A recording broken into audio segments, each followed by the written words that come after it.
I want to introduce you to someone who was the first person to inspire me about renewable energy. Stephen Mildenberger lives in Musherboom, a small community along Nova Scotia's east coast. His enthusiasm is contagious. He's an example of how we can all educate ourselves about energy conservation and find new ways to create and store energy. From net zero to hero, here's Stephen.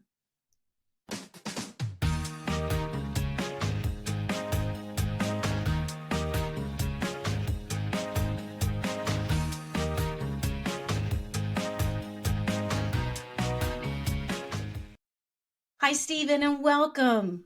Well, thank you very much. Pleasure to chat again, Maria.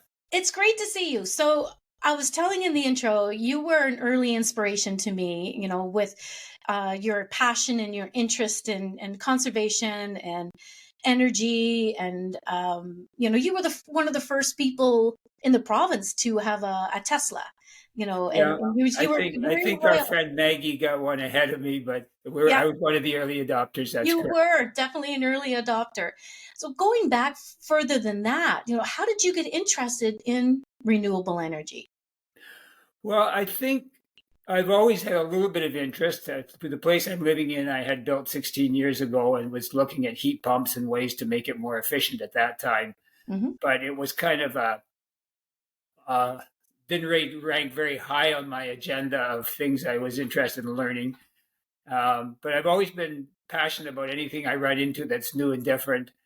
And I think a podcast or a Zoom, I guess it was actually a YouTube thing by a futurist talking about early adoption and adoption curves and how things are going to disrupt the world, and talked about EVs and talked about solar and talked about other energy. And that just caught my attention. Mm-hmm. And from there, one thing led to another, and I started digging into and learning about some of this stuff. So, yeah, and Awesome. that's from there. It's the rest is history.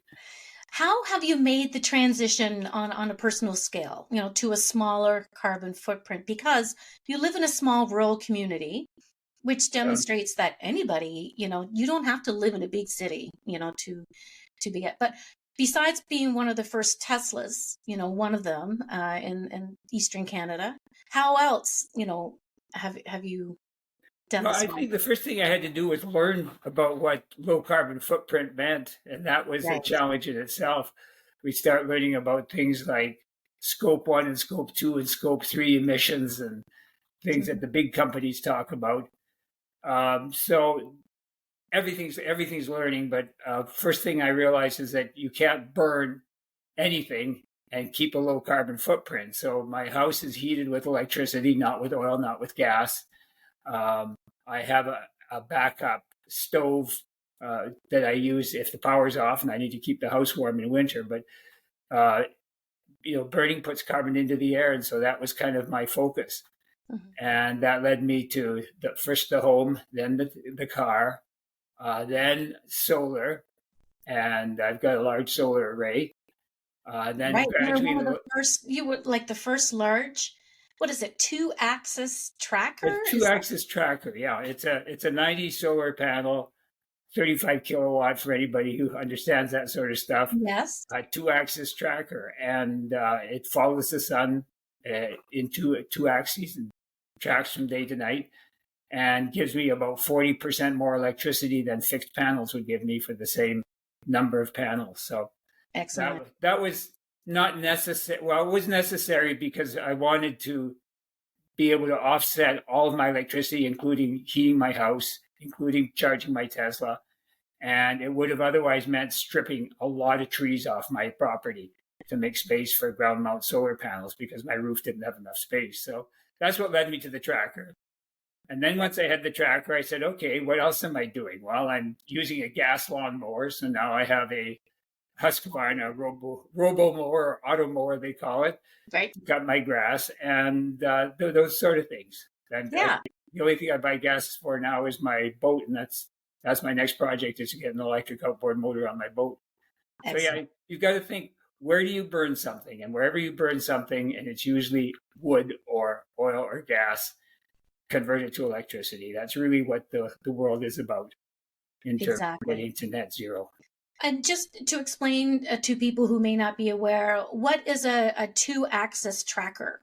You were A saying. two-axis tracker means that when the sun comes up, it tilts, uh, say east to west. It'll point to the east wherever the sun is, and it'll tilt at an angle towards the sky where the sun is. And then as the sun moves it up and overhead and down to the west, it follows in one axis, horizontal axis. It rotates to face the sun as it goes through south to southwest to west, and in the other axis it tilts higher in the sky and then lower in the sky to follow Wow. it. So those are the two axes. The two-axis tracker adds a lot of value here. If you go down to the equator where the sun goes straight up from the east and over top and down to the west, a two-axis tracker means nothing. You use one axis and just follow the sun. Right. So Right. the farther north you are, the more advantage it has. And these devices have a lot of value when you get up into the Arctic. It's kind of like a sunflower, I guess. They kind of, focus at the sun, and then That's a very good analogy. That's exactly right, except their evolution has taught them to do it without mechanics and hydraulics and so on. But yeah, that's a very good analogy. Very smart. That's what they're doing. So you're an inspiration, to a lot. And what is your driving force behind becoming an energy advocate? Are you part of different boards or committees to help spread the word in many ways? Well, driving force is probably just a personal passion for doing it. And it leads me to be involved in different groups and different boards. I'm part of the board of the Electric Vehicle Association, EVAC. Mm-hmm. And I'm working with a consultant on a pro bono basis so far that's looking at chargers in condos, because that's in multi-unit residentials, that's a very big problem. And there's some amazingly good solutions, it turns out, but people haven't got very far in getting their heads around them yet. So I know when I started out getting involved with solar and so on, I thought, and condos are somebody else's problem because I live out in a rural area where we don't have condos. But I managed to start talking to somebody who's working on that project, and that's become another passion of mine. So yeah, I tend to get involved in helping people out. EV chargers, small sites like small municipalities and private companies want 1 or 2 or 3 chargers. They really don't know where to start. So I do a lot of just spending time on emails and phone calls and saying, here's what you need to think about, and here's who you could talk to, and here's who could help you out. It's really a teaching process and a learning and a kind of whole leading people in the right direction. Well, and speaking about that, you really have to probably maintain a really good balanced view, because you have to wonder where the source is of these articles that are being written. Some of them could be propaganda, or there's a hidden meaning. So where do you source your information to maintain that balanced view? That's a challenge, and I've got a few bits of advice I give people, but I also have a list of which I could give you if you want to post it. There's a few groups like Bloomberg New Energy Finance and like the Electrical Vehicle Association locally, and the National Electric Vehicle Association has a really good series of webinars that are available on YouTube that people can go and watch on a lot of those technologies. Clean Energy Canada has a newsletter that I always follow. Another one is Electric Autonomy, publishes a newsletter every week that has some really good information. So these kind of things keep you advised of what's changing and what's new and what's expected to change.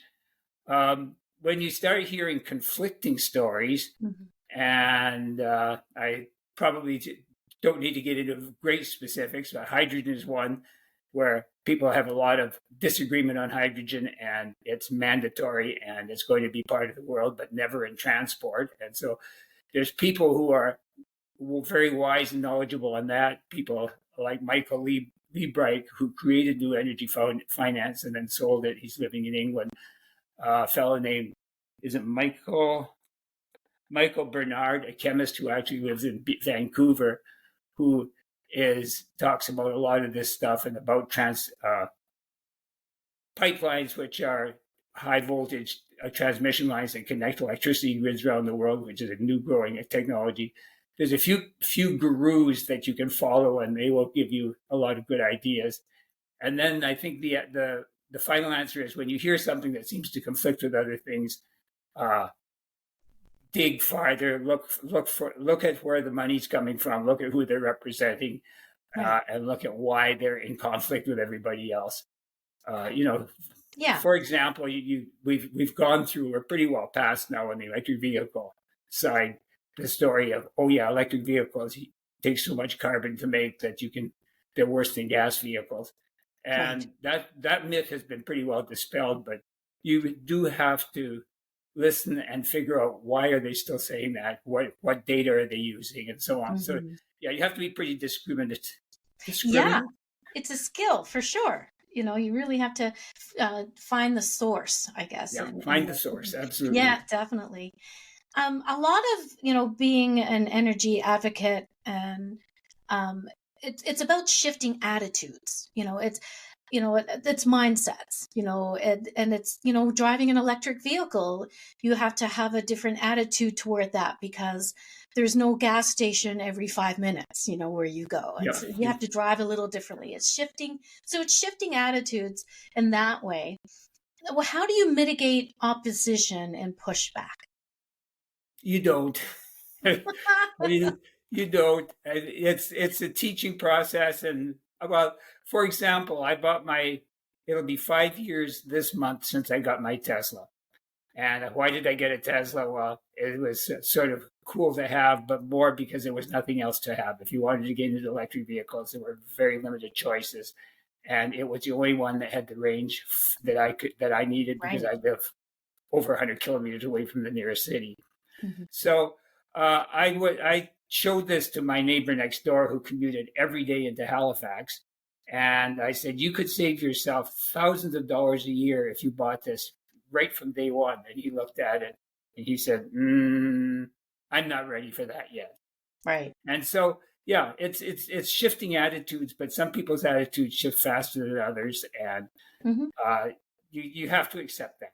Yes. So Yeah. I tend to uh, preach to people when I can, but back off if they're not really listening because you're not going to gain anything, and Yeah, just they're try going to to help get. the ones that do need help. And my help is generally some conceptual, but a lot of more technological because I'm an electrical engineer by background, and I sort of understand the physics Mhm. behind this stuff and the technology. So that's kind of where I Exactly. get more involved. Yep. And I love that how you have your professional background that you can apply, and that's probably what how you geek out on this stuff too, I imagine. Yeah, so like Totally. some other people have said, go to school, don't do the background work so that you can Yeah. understand this stuff and you'll have a long and a happy life. Right. What would you say to someone who may be frustrated, with how slow the energy transition is moving? The Well, world, like, we were talking earlier, you say the world is 5 years into a 50-year experiment. yeah, an experiment. We're talking about being net zero by 2050. Right. And I'm an old person, but I said I have to live till 2050 because I got to see whether we win or not. Yeah. But yeah, it's an experiment. I think you have to say that people need to be generous, and we're trying to do things, and a lot of people are going to make mistakes Hmm. with the best of intentions because the data we have is not perfect and the history is very limited. So allow them the right to have, in good faith, tried something, it didn't work, and go back and try something else, and don't jump on governments and don't jump on companies and uh, Yeah. complain and put them down because they didn't do exactly the right thing. We'll get there, and it needs everybody to be working positively and collaboratively to make it happen. Excellent. What is next for you? Um, Good question. I think as the 5 years have gone by since I really got into this, or maybe it's more than 5 years, uh, some of the basics have been sorted out. Like our electric vehicle association started out just trying to tell people about electric cars, and now I'm more into the larger scale issues to do with electric vehicle chargers and helping people, for example, in the condos, as I mentioned, looking at getting people to think about electric vehicles in a 30-year time frame, because we're bragging now that, and it's quite amazing, the sale of electric vehicles in the world hit 20%. And the sale of electric vehicles in China is 38% in the last month in Europe, and we're way behind. But if the sale of electric vehicles were 100%, if every vehicle sold was electric, vehicles on the road take 15 years to replace, because that's how long they last. So we're going to have gas vehicles around for a long time. So right. I don't need people to think in those sort of terms. If you're thinking of charging into condos, for example, in probably 20 years, only half the vehicles on the road and therefore half the vehicles in the condos are going to be electric. So that's the kind of speed at which you need to make that happen. And those things people don't think about very often. So that's kind of more the longer term that I've started to get into. Yeah. Interesting. Never would have thought about that, but you're right. The gas vehicles, they'll be a mixture for many years. Yeah. So, we wrote, I and another fellow have written a white paper that we sent to NRCAD, Natural Resources Canada, which has a zero emissions vehicle program for funding chargers. And they've got they explain we're stuck with what we have till 2026, because by the time you get government legislation through to provide this funding and you write the rules for it, you can't just go back and say, oh, no, I want to change them. So we're working at talking about what they need to do in the next round, which will be 2026. So those are the kind of timeframes that we have to think about as we make this whole thing happen. And then today, for example, yesterday we heard from Tory Rushton that they're abandoning the Atlantic Loop connection between Nova Scotia and New Brunswick and Quebec and Labrador for power, and they're going to do something different. So that means you got to start thinking, okay, if I want to help to promote getting clean energy into the province, that changes the direction somewhat. So who should you talk to? What companies should you send little notes to saying, hey, you guys should talk to each other? I find a lot of what I do is getting people to talk to each other and then stepping back and letting them do it. It's a very productive way to get things to happen at a larger scale than I have any resources or skill sets to do. But you get a battery company and an electric a solar panel company and electric vehicle charger company together and get them doing something, and they can make things happen that I could never dream of. Right. They don't know about each other, so you got to get them connected. And that is what I'm learning a lot through this podcast. It's going to take a lot of partnerships and collaborating or collaborations. It's going to be it can't be a solo project. It's got to be everybody taking. Yeah, and a pat on the back to you, Maria, because I follow your podcast and you talk to people at very diverse parts of the world. For example, the person who talked about educating children, and yes, that's so important, right? Amazing. When I drive my Tesla down or stop somewhere with my Tesla, I have the elderly people like me who are in my 70s and say, "What company makes Tesla?" And the kids all say, "That's a Tesla. Can I sit in it?" Well, it's funny because when we first got our car, and we were shortly after when you got yours, it was the kids that knew what a Tesla was, and the parents were like, "Oh, that's." So when anybody wants to write off the kids for next future generations, no, the kids are wise, and the kids will be our saviors. So we have to educate the kids. That's one thing I think about all the time. Thank you, Stephen, for joining me today. It was a pleasure talking to you. And I really wish you well. Keep going on the journey that you're going on and continue to be an inspiration to others. Thank you very much. And keep on doing what you're doing too, Marie. I appreciate the opportunity. That was Stephen Mildenberger, a renewable energy and EV advocate who I hope inspires you to rethink your reliance on the grid. This podcast is sponsored by the smart people behind the Smart Energy event. It's held in Halifax each spring. Make sure you register. I'm your host, Maria McGowan. Thanks for tuning in.